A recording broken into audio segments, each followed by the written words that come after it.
By the 1820s, the Episcopal Church was facing a crisis that threatened to relegate it to a footnote in American history. Americans had begun to migrate westward into the frontier at ever-increasing rates following the War of 1812 and the construction of the Erie Canal. However, the Episcopal Church, with its aging leadership, was struggling to follow them. As new cities sprung up and existing settlements rapidly began to grow throughout the Great Lakes and the Ohio River Valley, there very rarely was an Episcopal Church within their borders, and those which were present struggled to maintain their existence.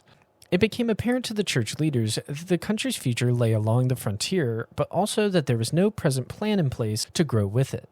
The Episcopal Church had become associated with the urban elite of coastal cities and attracted clergy of the same class. The church found it difficult to find clergymen who were willing to forego their accustomed standard of living and often regular paycheck in order to travel through the rugged terrain on the mud-clad roads of the frontier to attempt to organize congregations amid dispersed towns of log cabins. For some time, Anglicans from either the coast or England itself would settle an area on the frontier, appeal for assistance from the Episcopal Church and the acquisition of resources like ordained clergy, be met with silence, and then dissolve into another denomination. This pattern would continue, and despite the best efforts of some early forerunners, it would not be until Bishop Philander Chase and his controversial organization of the Diocese of Ohio in 1818 that the Episcopal Church leadership would look with any seriousness into the idea of an organized missionary effort on the frontier. These early efforts would be ineffective and underfunded, seeing little to no results. This would change in 1835 with the second controversial election of Bishop Philander Chase to the Diocese of Illinois. The church decided to affirm Bishop Chase's election, but also to enact a total overhaul of its missionary system. Going forward, the frontier regions would be overseen by missionary bishops who would lead and manage the missionary efforts in their assigned regions, and these areas would only be organized into dioceses once they had grown sufficiently. The system, a unique American innovation, would prove to be an overwhelming success, in no small part due to its first missionary bishop and the subject of this video, Bishop Jackson Kemper.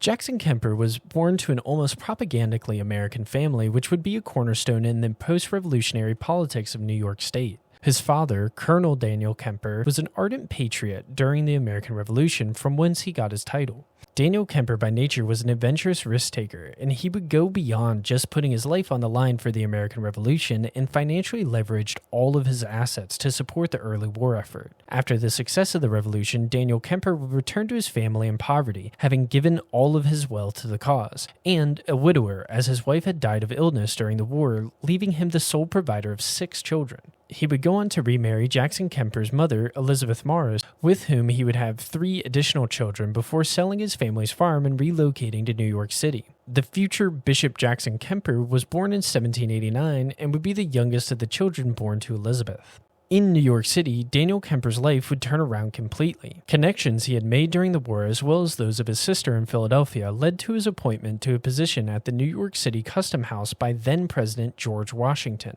Almost overnight, the family had been pushed into the upper classes of New York City. Jackson Kemper would never know the poverty his father experienced in the aftermath of the Revolution, and would instead grow up accustomed to a large house in the city furnished with fine china and silver spoons. Perhaps because of this, Jackson Kemper and his half-brothers were very different from each other. Jackson Kemper's brothers were much more rowdy and ill-behaved than he was. Onlookers noted that he took after his mother much more than his father, and was more refined and well-mannered. These differences would manifest themselves greatly in the boys' later lives, with his brothers shirking away from college for military service, while Jackson Kemper would be a very disciplined, dedicated student. Daniel Kemper would attempt to foster Jackson Kemper's education as well as feed his interest in religion by sending him to an Episcopal boarding school in Connecticut, then the capital of high churchmanship in America. The experience would have a permanent effect on his son. While we can assume it helped in forming Jackson Kemper's high churchmanship, the more lasting impact would come from bullying he experienced that caused long-term lung damage due to an instance where he was repeatedly forced to smoke tobacco until he vomited by a group of older students. He would only spend 2 years at the school and would return home early in 1804, likely due to the bullying. Upon returning home from boarding school, Jackson Kemper was put into a prestigious tutoring program where he would study alongside the future Bishop of Pennsylvania, Benjamin Onderdonk. After roughly a year at the program, Jackson Kemper would enter into Columbia University, then Columbia College at the age of 16, where he would become a noted student, eventually graduating as valedictorian of his class. However, college would also become a time of instability for the Kemper family. One of Jackson Kemper's half-brothers, Daniel Kemper Jr., had foregone college and his father's calls to join the military, instead opting to join a growing number of young American men in the frenzied years of revolution and privateering preceding the Spanish-American Wars of Independence. Daniel Kemper, perhaps seeing himself in his namesake, began to sell off large portions of the family's wealth in order to fund his son's adventuring throughout the Caribbean Sea, at the expense of the stability of his son in college. At one point, the family's financial situation had deteriorated to where Daniel Kemper reached out to Jackson Kemper to see if he might consider dropping out from Columbia and simply begin working. Jackson Kemper, already showing wisdom beyond his years, asked his father if he regretted not finishing college before deferring to his father's judgment on the matter. Daniel Kemper decided his son should finish college and pulled out a loan from family and friends to sustain both Daniel Kemper Jr.'s adventuring and Jackson Kemper's college education. 1808 would be a year of great tragedy for the family as Daniel Kemper Jr. was captured somewhere in the Spanish Empire by a local police force and executed. Daniel Kemper would fall into a deep depression following his namesake's death, and Jackson Kemper would blame politics as a whole for encouraging his brother's actions, resulting in him completely removing himself from politics. Jackson Kemper's life had been thrown into disarray following the death of his brother. His family had lost nearly all the wealth he had grown up with, his father was in a deep depression, and he himself had lost a brother. With this in mind, he entered into a course at Columbia being taught by a local Episcopal clergyman by the name of John Henry Hobart. Through him, Kemper found a call to clergy. He had always been told throughout his life by various people that his personality and intellect made him a perfect candidate for the clergy, but he had always rejected it until he met Hobart. He would graduate from Columbia in 1809 and move immediately into theological courses under Hobart and then Bishop of New York, Benjamin Moore. Here, Kemper was greatly influenced by the trademark classical high churchmanship of Hobart, but he would largely reject the politics of churchmanship within the national church in line with his disdain for secular politics.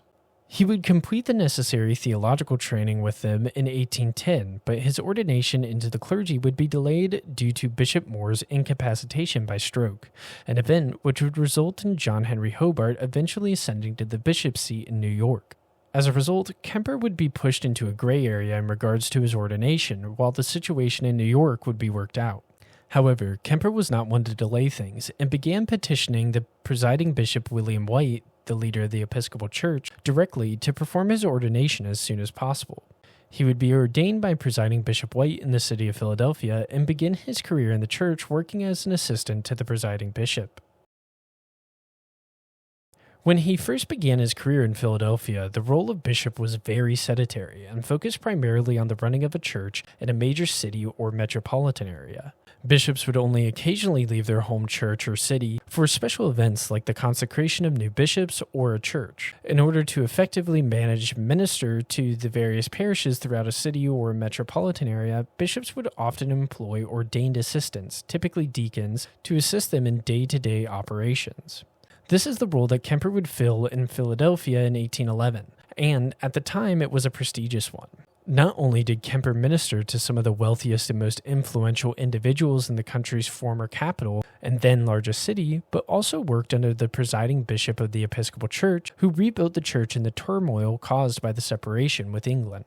Kemper hit the ground running with a youthful spirit then foreign to much of the Episcopal Church, with its leadership then mostly in their 50s and 60s. In addition to his assigned schedule, which included ministering to at least 4 major churches throughout the week, Kemper began to set up regular public worship services for areas around the city not yet serviced by an Episcopal church. He quickly began to build a reputation among the parishioners throughout Philadelphia as a youthful revitalizer of the church, something he shared with his mentor John Henry Hobart. Although, what is notable here, and a trait that separates him from Hobart, was that Kemper was never regarded as a particularly amazing orator. Rather, people's attraction to Kemper came from his tender, personable nature which he got from his mother, and well-known affinity for humor, which at times caused complaints among the more conservative clergy. Parishioners regarded Kemper not only as a spiritual leader capable of comforting them at their lowest moments, but a friend that they enjoyed hanging around with at parties and public events. Kemper's reputation was not confined to just Philadelphia, and he was increasingly becoming known to the church nationally. This was demonstrated when he left the city early in his career to visit New York City. While in New York, Kemper would meet with the future Bishop of South Carolina, Nathaniel Bowen, who offered Kemper a very enticing position as Bowen's replacement as the rector of Grace Church in Manhattan. Philadelphia feared losing Kemper and offered him a similar position in Philadelphia, which he was preparing to politely turn down as he desired to move closer to his friends and family in New York City. However, as fate would have it, the senior assistant to the presiding bishop in Philadelphia would pass away during Kemper's trip and force an emergency election for his replacement, which Kemper, despite not running for the position, easily won. Kemper felt compelled by duty to the parishes he served and those who voted for him to put aside his own desires and accept the position. Kemper would remain in the city of Philadelphia for the next 20 years. During his time in Philadelphia, Kemper had already shown interest in evangelical activities through his public worship services, but would take this a step further when he joined with similarly minded members of the church to advocate for the creation of the Society of the Episcopal Church for the Advancement of Christianity in Pennsylvania, a missionary service which would support parishes and establish congregations beyond the Allegheny Mountains. Missionary societies within the Episcopal Church during Kemper's early years were typically organized by members of a diocese and were geographically limited to just that diocese. Although, as we will see, the haziness of borders would make this limitation only on paper. The society would be founded in 1812, and Kemper would serve as its first missionary, departing the same year. He worked his way westward to meet with the growing population of Episcopalians gathered in the city of Pittsburgh, whose parishes were apparently small and had not yet begun regular contact with the presiding bishop in Philadelphia. Along the way, Kemper assisted in the formation of a handful of congregations and ministered where it was necessary. Upon arriving in Pittsburgh, he found a community of Episcopalians much larger and more well-established than he was initially expecting. Whether unsatisfied by this discovery or curious what lay beyond Pennsylvania, Kemper moved along the Ohio River to what is today Wellsburg in the West Virginia Panhandle, where he met an unusual character that would have a great impact not only on him, but the Episcopal Church as a whole. A clergyman by the name of James Dodderidge had started a personal mission trip in the Appalachian regions of Virginia, West Virginia, Ohio, and Pennsylvania, some time before Kemper was even ordained. When Kemper met Dodderidge, the latter espoused what he saw as the dire situation on the frontier for the church. He had said that roughly half of all the settlers he had seen moving westwards to states like Ohio, Kentucky, or Tennessee were members of the Episcopal Church. However, nearly all would leave it due to a near total absence of ministry or worship services there. He insisted that the only remedy to the situation in the West was a society to organize missionaries operating beyond diocese borders to better use their scarce resources and actually coordinate ongoing missionary work.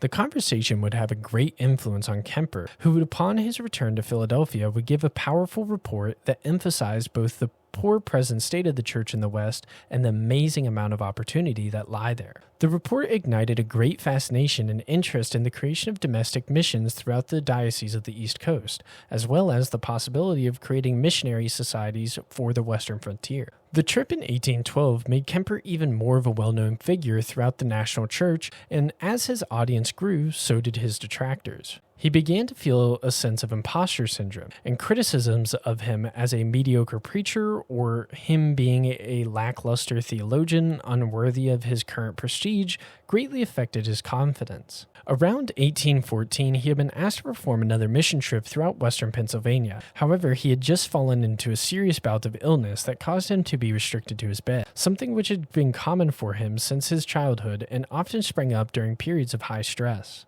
Demotivated by the growing criticism of him as a clergyman and stricken by illness, Kemper gave serious consideration to abandoning mission work altogether. However, he felt compelled by Scripture and the stories of the apostles to return to what he was quickly coming to see as a duty, stating, "To spend and be spent in such a service is not the dictate of affectation or enthusiasm, but just what Scripture demands.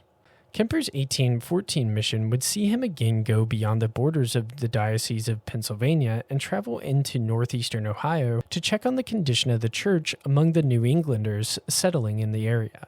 This mission trip differed from the first in that Kemper expressed pleasure in leaving the comforts of urban living for the humble accommodations of the frontier. Kemper stayed in hunting sheds, single-room log cabins, and on occasion camped outside, a stark contrast to the nice home provided to him in Philadelphia or his large childhood home in New York City. Kemper's health actually began to improve, and his day-to-day condition was better out in the field than when compared to his life in Philadelphia. Whether it was caused by the positive relations he had with the people on the frontier or simply manifested itself in these relationships, we cannot know. But Kemper succeeded where so many Episcopalians from the East had and would continue to fail. Often, settlers on the frontier perceived those coming from the East as snobbish or elitist, and for their part, those migrating from the East, especially skilled laborers or professionals, were. This resulted in a general distrust and bias against Episcopalian missionaries, who not only typically expressed this same elitism, but led the church back east where these professionals were coming from. Kemper, however, jumped this hurdle with ease and seemed to make immediate connections with Christian communities regardless of their social status, remarking in his reports that despite their poverty, the people of the frontier were just as intelligent and pious as his parishioners in Philadelphia. Kemper continued to perform mission trips throughout his time in Philadelphia, most notably later trips in the 1820s with presiding Bishop William White to Pittsburgh and Wheeling, West Virginia. However, he would take a break for some years due to his first marriage to Jerusha Lyman, the daughter of a U.S. Army general, and growing obligations to care for his aging parents in New York. In 1818, just 2 years after his marriage, his life would be thrown into a similar disarray as he had experienced towards the end of his college years, when his wife suddenly passed away from illness. Kemper deeply loved his first wife, and she had helped him with his growing status as a public figure and the criticism that came with it. This same year, major changes were also happening in the church pertaining to the West, with the establishment of the first diocese west of the Appalachian Mountains in the Diocese of Ohio. The creation of the diocese had been given support by the General Convention, the primary governing body of the church, in 1817. However, controversy struck when Philander Chase, a missionary living in Ohio, was elected its bishop the following year. Chase and then Bishop John Henry Hobart shared no love for each other for a variety of reasons, and Hobart issued a major challenge to the consecration of Chase in Ohio. Hobart rallied the High Church Party to launch a series of investigations into Chase personally, focusing on the purchase of a then-released slave, and challenged the validity of the election due to the small size of the church in the diocese. To Hobart's credit, Chase was elected by a convention which included only one other clergyman aside from Chase himself. These attempts by Hobart to prevent Chase's consecration would ultimately fail, with Chase being consecrated as Bishop Philander Chase in 1819. The creation of the Diocese of Ohio would redirect the focus of the church westward, and the Foreign and Domestic Missionary Society, the first effort by the national church to organize its missionary efforts and resources, would be organized in 1820 and begin its work in 1821. This same year, Kemper would be remarried to Anne Relf, a member of a wealthy family in Philadelphia with whom he would have 3 children. While Kemper had finally recovered from the loss of his first wife and was beginning to build a family, the political feuding between Hobart's High Church Party and Bishop William Meade of Virginia's Low Church Party had continued to grow in intensity. Kemper always stood firmly behind his friend and mentor Hobart in clashes between the two parties, although this was just as equally due to his personal beliefs in high churchmanship as it was loyalty to his friend. When Kemper was asked to vote on a new assistant or recommend a rector, he would frequently give the names of high churchmen and would often side with them in issues at the national church level, although his aversion to politics made him much less vigorous or dogmatic in these matters than Hobart. However, in 1826 and 1827, the battling between the two parties would come directly to Kemper's feet and prove itself unavoidable. Presiding Bishop White was 78 years old, and his age necessitated the appointment of another senior assistant, which would in all likelihood succeed him as Bishop of Pennsylvania, then the head of one of the 3 largest dioceses in the church, along with New York and Virginia. Philadelphia would become the focal point of propaganda campaigns by both parties, which greatly bothered Kemper. Perhaps more than this, he was greatly disgusted by what he felt to be unwarranted attacks against himself by the Low Church Party. During this campaign, he would set his mind on taking a position removed from the major power centers of the church so as to be less likely to be compelled to partake in church politics. The High Churchman would win the day, and Kemper's childhood friend, Benjamin Onderdonk, would take the position. Onderdonk would prove the theories about the importance of his position correct, and became Bishop of Pennsylvania in 1836, following presiding Bishop White's death. Kemper, however, would leave Philadelphia before his consecration and became the rector of a parish in Connecticut in 1831. However, again tragedy would strike Kemper, and the mother of his children would pass away shortly after this move in 1832. This loss devastated Kemper, even more intensely than the loss of his first wife, as it now involved 3 young children under 10, which he would now have to care for alone in a new state.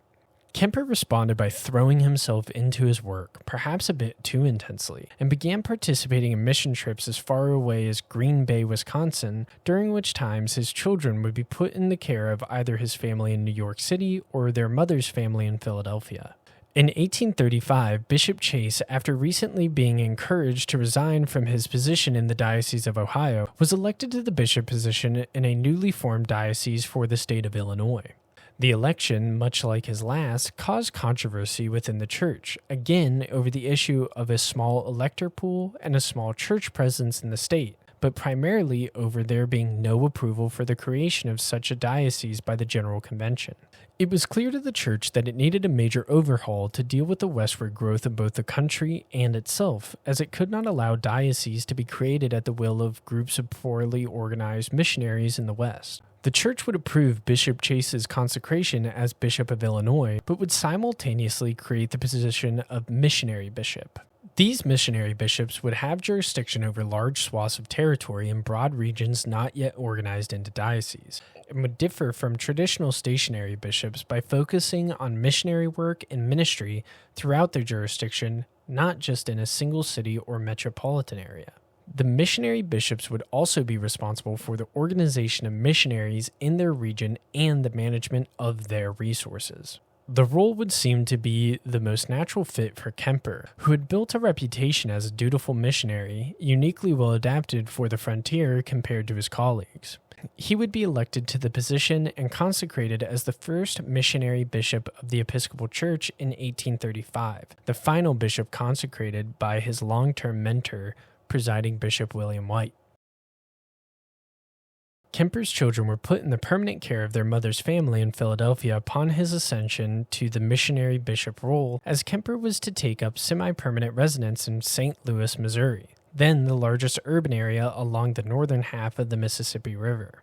The term semi-permanent is used because for the 24 years Kemper was missionary bishop, he almost never was in the same location for more than a few months due to his commitments throughout his jurisdiction. As to what his jurisdiction exactly was is relatively ambiguous, as it evolved with the creation of both new states and new territories in the West. However, it is with confidence that we can say that Kemper directly oversaw missionary work in what is today Indiana, Wisconsin, Missouri, Iowa, Minnesota, Kansas, and Nebraska.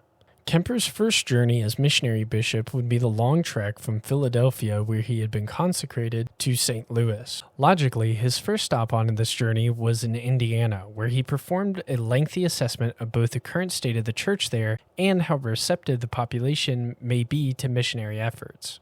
He found the present church in the major cities to be small, if existent at all. Indianapolis, the state capital, contained no independent Episcopal church building and had a single clergyman for the entire city. He traveled southwest back towards the Ohio River and visited Evansville, where he discovered no Episcopal residence at all. Kemper, however, noted that both of these cities, as well as the settlements between them, had much opportunity for growth. Kemper would continue his journey, arriving in St. Louis later that year, and assessed the situation to be roughly the same as had been seen in Indiana. St. Louis boasted a single church, but had no clergy in the city aside from Kemper himself. The situation on the frontier was stacked against Kemper. The previously mentioned bias against the Episcopal Church and its missionaries were much worse the further away the frontier got from the East Coast. Many settlers on the rural frontier gravitated towards denominations that supported a more charismatic, flashy, or theatrical style of worship that was absent from the Episcopal Church. Life on the frontier was frankly dull and boring, so if a church could offer a more engaging service style and perhaps even some entertainment for the community, then it would be much more attractive, especially when compared to the rigid prayer book worship of East Coast snobs. New religions, such as Mormonism, also aggressively proselytized in the region, offering an exotic and fresh set of customs and beliefs that sought to engage more religiously dormant settlers. Even the bastion of the Episcopal Church in the East, cities and urban settlements, had fierce competition. The Roman Catholic Church had planted deep roots in the cities of the region during French and Spanish rule, having organized its own diocese in the region a decade before Kemper was even made missionary bishop. Aside from competition for parishioners, funding for the missionary effort in the Episcopal Church was also a serious hurdle. For comparison, the Roman Catholic Church had given its missions in North America around the 1840s roughly $200,000 annually to do their work. Kemper's domestic missions received a share of roughly $15,000. This fed into another challenge. It was difficult to find missionaries willing to forego the comforts of life in the developed East Coast for the more primitive life of the frontier, often for little to no money. This caused a negative feedback loop that churches on the frontier often struggled with. Without money, they could not attract clergy. Without clergy, they could not grow. And without growth, they could not survive. Kemper sought to mitigate these challenges through targeted direct intervention. Kemper would incorporate all parishes, new or old, in an area into a regular schedule of visits, which included everything from him performing worship services to just meeting with churchgoers, with the goal of visiting all the parishes in that area over the course of a few weeks. Kemper would do this until he was able to assign an ordained missionary to oversee the parishes in that region from an outpost, at which point he would decrease the frequency of his visits. It is important to note that while these outposts were important central locations for missionaries on the frontier, they did not exclusively work out of them, and some missionaries would begin their terms working out of a church with funding from established parishes in that region. The first of the missionary outposts established by Kemper would be in Dubuque, Iowa, which he established after consecrating a church in the northwestern portion of Illinois on behalf of Bishop Chase. Afterwards, Kemper would set out for Wisconsin, where he would make contact with an Episcopal community in Green Bay, a large and self-sufficient parish now under his jurisdiction following the creation of the Diocese of Michigan. Kemper would in fact be called back to the East Coast to participate in the consecration of the Bishop of Michigan, Samuel McCorksey, whom Kemper had worked with for a short time while in Connecticut. Kemper, never one to waste a trip, took this as an opportunity to strengthen his position in the West. He traveled to the seat of the largest and wealthiest diocese in the Episcopal Church, New York City, and began campaigning among the locals for direct donations for the missionary effort in the West. He also took the time to meet with the students of the General Theological Seminary located in the city, appealing to their sense of adventure and stressing the opportunities that waited for them out west. Kemper would be pleased that by the time he left the city, he had not only seen some donations and volunteers for missionary work, but also saw the creation of a society to continue advocating for his cause in his absence. Kemper had succeeded in more than just raising donations and recruiting missionaries. He had successfully sold the story of the West to the established dioceses along the East Coast. Kemper would direct this energy and financing into the creation of a seminary along the Mississippi River to provide the West with its own local supply of clergy. A college would be built before the seminary in 1837 in St. Louis on 125 acres purchased with the funds collected in New York, named Kemper College. It would be among the first colleges founded west of the Mississippi. Kemper lamented that he had not been there to stop the naming of the college in his honor. However, he had been away on a mission trip to Indiana, which would see him consecrate what is now Christ Church Cathedral in Indianapolis. Upon Kemper's return to St. Louis, he would almost immediately be called to make one of his furthest journeys west to Fort Leavenworth near modern-day Kansas City. Military forts such as Fort Leavenworth played an important role in the growth of the Episcopal Church on the frontier, as the United States military frequently tapped Kemper and the National Church for military chaplains, as was the reason for this trip. These chaplains provided Kemper not only with clergy stationed at the edge of American settlement, but also with a steady supply of revenue and parishioners, some of which came from Kemper's missions to the Native Americans in the fort regions. Upon delivering the chaplain, Kemper would unknowingly set out on the longest journey undertaken by an Episcopal bishop up to that point. Kemper, already proud of being the first bishop to travel so far up the Missouri River, would return to St. Louis to the request of his fellow missionary bishop, Bishop James Otney of Tennessee, to assist him in a mission throughout the southern United States, involving the consecration of a number of new churches and the ordination of just as many clergy. Kemper gladly agreed and set out on the journey, not knowing that he would be traveling on his own after Bishop Otney fell ill before Kemper's acceptance and departure. Kemper would thus travel as far south as New Orleans, Louisiana, and as far east as Columbus, Georgia, while performing mission work and crafting reports on prospects for the church in the region for the sick bishop. Kemper would finally return to St. Louis after having traveled somewhere around 2,000 miles from Fort Leavenworth to Columbus, Georgia, and back to St. Louis. Kemper had become one of the most popular figures in the Episcopal Church at the time, an ideal of the duty-driven adventurer on the western frontier. As a result, in 1838, following a return from his first major mission trip through Wisconsin, Kemper received news that he had been unexpectedly elected Bishop of Maryland, a diocese with which he had little to no affiliation. The norms of Kemper's day mirrored the actions he took in New York when he dutifully obliged to the community that had elected him, and he returned to Philadelphia despite his own preference for New York City. However, to the surprise of many, in this instance, Kemper rejected the results of the election in order to stay as missionary bishop. He felt that his work on the frontier was not only equal in status to that of the running of a coastal diocese, but perhaps even more important and better suited for him. During his time on the coast, he had often been afflicted with regular bouts of illness despite the high standards of living he enjoyed, whereas on the frontier, in his 30s and 40s, he rarely, if ever, fell ill, despite braving trips through brutally cold winters and mosquito-ridden summers. Kemper's rejection of the position in Maryland would be softened by the pairing of it with a letter written by the parishioners of St. Louis, stating that Kemper was simply an irreplaceable asset to the region due to his experience on the frontier, relationship with the people throughout it, and uniquely well-adapted fortitude for the environment there. After confirming his commitment to stay on the frontier, Kemper would begin to focus on Kemper College, which by 1841 had begun taking on students for its first year of classes.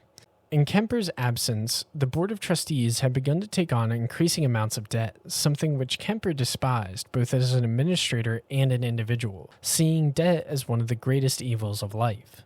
Kemper attempted to remedy both this and begin work on the creation of the college's seminary with another trip east to New York City, revisiting the General Theological Seminary to raise funds and attempt to recruit potential seminary teachers. This trip's greatest yield, however, would be in the recruitment of 3 missionaries from the General Theological Seminary's student body, who would form the foundation of one of Kemper's greatest legacies, Nashotah House. James Lloyd Breck, William Adams, and John Henry Hobart Jr. would all follow Kemper back to the frontier between 1841 and 1842, settling in Nashotah, Wisconsin. Here, they would found a hybrid of a monastery, seminary, and missionary outpost. The project would begin at the request of Kemper and receive increasing amounts of assistance and guidance from the missionary bishop over time. Nashotah House would early on adopt a Benedictine-esque regime highly influenced by the ideas of James Lloyd Breck, who idealized monastic lifestyles. Students and faculty at Nashotah House would perform regular communal prayers throughout the day, eat collectively in a hall, and be committed to performing 4 hours of outdoor labor to support the project daily. These practices would combine with the high churchmanship of the founders and Kemper to create a unique oddity within the Episcopal Church that would receive visitors from as far away as North Carolina and New York to see firsthand what was happening in Wisconsin. A year after the foundation of Nashotah House, the funding acquired by Kemper in his recent trip to New York would be used, along with more debt, to open up what would be arguably the first medical school west of the Mississippi River. Kemper's efforts on the frontier had finally begun to bear fruit. Kemper College appeared to be growing nicely and would soon support its own seminary. Nashotah House was quickly becoming a well-regarded fixture of the national church, and in 1845 and 1849 respectively, the church had grown large enough in Missouri and Indiana to support the creation of dioceses in both states. Both states held out hope that Kemper would accept a permanent seated bishop position with them, but similar to what had occurred with Maryland, Kemper considered his work as missionary bishop too important and not yet finished. Following the creation of the Diocese of Missouri, Kemper would relocate from St. Louis to Nashotah and would start to increase his involvement in the administration of the project there. Signaling that he was going to make this move a more permanent one, he moved his sisters from the East Coast to live with him at Nashotah and would move his children in with him as they entered into adulthood, beginning with his son, who would attend Nashotah House as a student. While Kemper did not stop his mission trips or work throughout the region, he did begin to slow down, primarily making trips to major cities at least once annually instead of extended trips throughout entire regions of the frontier that could last for months. As feels common with Kemper, this period of idyllic living would be disrupted by unforeseen turmoil in church politics. Kemper College would collapse under the weight of its debt around 1845 after Kemper had left Missouri, leaving only its medical school as its legacy. In the church, the publication and absorption of the High Church Oxford movement had caused disagreements and battles over the control of institutions to grow to levels far beyond what Kemper had seen in Philadelphia 20 years ago. Consistent accusations of crypto-Roman Catholicism plagued the High Church, while Low Churchmen were accused of being spiritless Puritans. The publication of Tract 90 by John Henry Newman and his subsequent conversion to Roman Catholicism pushed things to a boiling point. Low Churchmen felt vindicated in their accusations by both Newman's conversions and a number of conversions by students at high church seminaries, such as Nashotah House or the General Theological Seminary. The result was a constant stream of investigations by the church into both schools to look for signs of loyalty to Rome or teachers that may be secretly working to convert students. Even Kemper himself would not be spared in the frenzy and would be accused by Low Churchmen of having diverted funds intended for mission work in the West to the Pope. The high watermark of this feud was the trial of Kemper's friend and former colleague in Philadelphia, the Bishop of Pennsylvania, Benjamin Onderdonk. Onderdonk had been accused by the Low Church Party of sexual misconduct with his female parishioners, which he denied and in turn accused the Low Church Party of fabricating the accusations in response to his ordination of an individual they had accused of being a crypto-Roman Catholic. The result was a bitter trial that saw no blows spared by either party in attempting to ruin the reputation of the other, and would result in the church splitting their votes along party lines. Kemper and Nashotah House would emerge from the worst of the fighting with the Low Church largely unscathed and in a better position than some of their colleagues on the East Coast, such as Onderdonk, who was suspended from performing his bishop duties while still holding on to his bishop seat. In 1854, Kemper would finally accept a permanent bishop position with the Diocese of Wisconsin after having turned down an offer from the diocese in 1847. However, Kemper stated that he would only accept the position if he were allowed to hold it alongside his role as missionary bishop, which was allowed by the church. Kemper was 64 years old at the time, and although he was still doing mission work, the territory he oversaw kept expanding in size. By 1848, the United States had added on the territories that would become California, Oregon, Washington, Idaho, Texas, New Mexico, Arizona, Utah, and Nevada, as well as parts of Montana, Colorado, Oklahoma, Kansas, and Wyoming. Kemper, although he wanted to, simply could not effectively perform mission work over these vast territories, and a growing desire to break up the jurisdiction of Kemper would appear in the church. Kemper understood this and focused his efforts on finishing what he had started in Iowa, Minnesota, and Kansas. Later, in 1854, the Diocese of Iowa would elect its first bishop, and by 1859, so would the Diocese of Minnesota. Kemper's work would be completed later that year when the Diocese of Kansas would begin the process of officially organizing and electing its own bishop. At the 1859 General Convention in Richmond, Virginia, Kemper would announce that at the age of 69 he would be retiring from his role as missionary bishop, having overseen an explosive growth in the church with the addition of 6 new dioceses and the establishment of 3 Western colleges and seminaries. While Kemper had retired from the demanding oversight of mission work throughout the vast American frontier, he still found himself busy with work within the Diocese of Wisconsin. In addition to assisting with the running of Nashotah House, Kemper had founded Racine College between Milwaukee and Chicago in 1852. He was admittedly more hands-off with this venture by the time of his retirement, as it had been taken over by the highly capable former Nashotah House teacher, James DeCoven, who required little assistance. In addition to the two educational institutions, the Diocese of Wisconsin had as much opportunity for Kemper to continue to practice missionary work as he pleased. Kemper would also organize the construction of a cathedral in the city of Milwaukee, from which he would act as a more traditional seated bishop when needed. This cathedral, All Saints Cathedral, still serves as one of the three cathedrals used in the Diocese of Wisconsin today, another being St. Paul's Cathedral in Fond du Lac, which Kemper also assisted in the creation of. Kemper's later years would see the outbreak of the American Civil War, which greatly affected the bishop. Stress over issues like the future of the country, the visible depletion of young men in the pews from the war, and violence between abolitionists and supporters of slavery in his beloved Kansas caused him to fall into bouts of sickness similar to what he had seen in Philadelphia. Kemper began falling into seizure-like spells that could escalate into him losing consciousness for periods of time. The war would affect him through Nashotah House, when the presiding bishop of the Confederate Episcopal Church, a man whom he had met when traveling to Georgia and regarded as one of the kindest to ever host him, ordered the recall of all Southern students from the school, causing its sudden financial distress. Kemper would also witness the slow closure of a number of parishes in the West as more men left to join the fighting and did not return.